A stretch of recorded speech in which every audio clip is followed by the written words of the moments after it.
Hey guys, welcome back to another episode of East Coast Bass Fishing. Today's video is going to consist of my top 10, actually it's a little bit more than 10, maybe 10 to 12 lures for that late summer to early fall transition. Right when the fish start to turn over and start to get a little bit more aggressive and start to feed on just about anything. So we're going to jump right into it. We're going to start off with top water. First off, top water, cloudy skies, overcast mornings when the water is cooler and the air temperature is cooler. We're gonna go with a black or black and red buzzbait. I like to use one with a clapper. It doesn't necessarily have to be a clapper, but that's like what I like to use. All right, and I'm gonna fish that in shallow waters around brush and standing timber. Get those reaction bites, to get some bites that's gonna get chase down this lure. And then when the sun comes out, we're gonna I'm gonna keep trying to fish buzzbait, but this time it's gonna be a white one with a clapper, of course, or without. Next, still top water, we're gonna go with a popper. I like to use a popper that's got a white bottom, because they don't see the top, they always see the bottom. So I'll maybe pop it, but I might just walk it. So that's what I'm going to use as far as top water.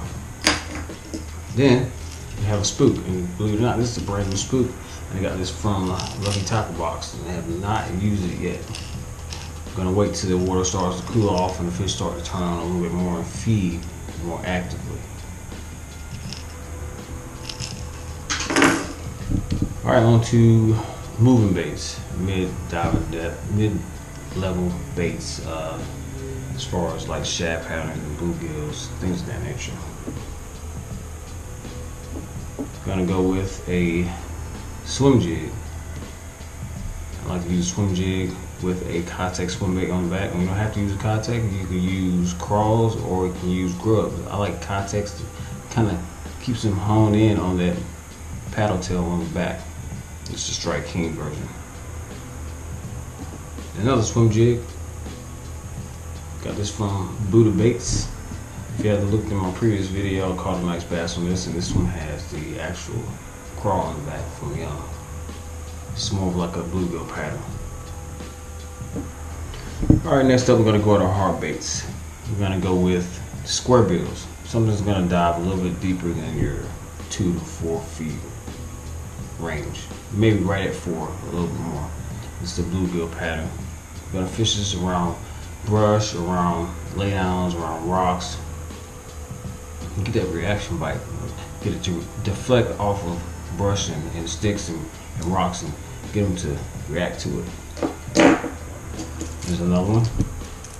This is more of a clear pattern, and this is, I believe this is, I forget what company this is, but I'll look at it and get the description in below for you guys so you can check it out. And this one's gonna go a little bit deeper, 6 to 8. It's got rattles in it.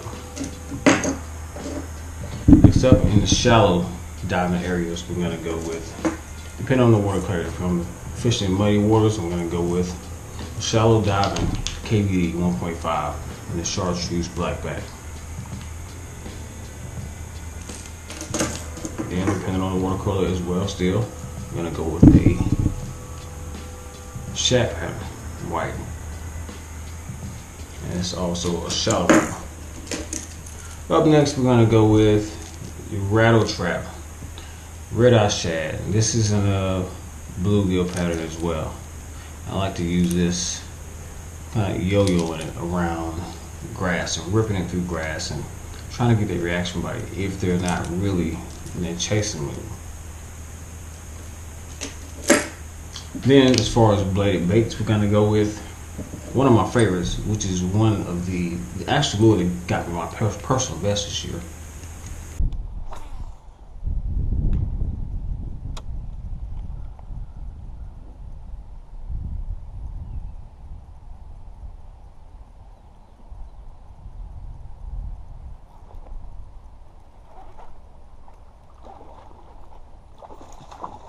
Oh yeah.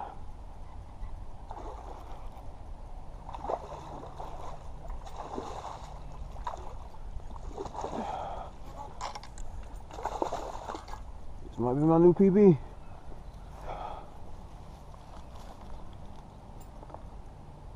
Oh my God. Oh! Wow. Look at that. All right, let's get a weight on this big girl.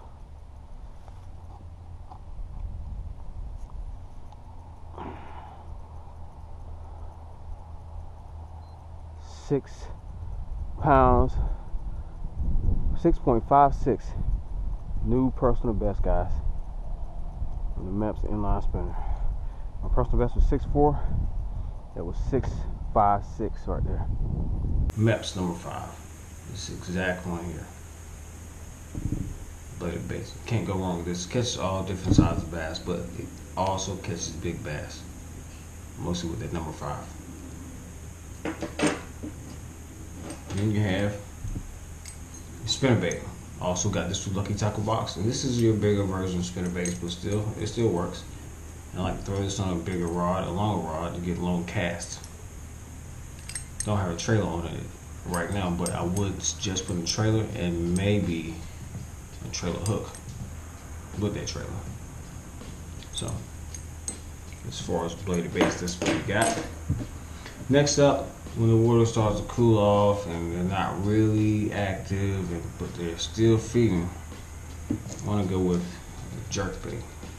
Do a jerk calls cadence.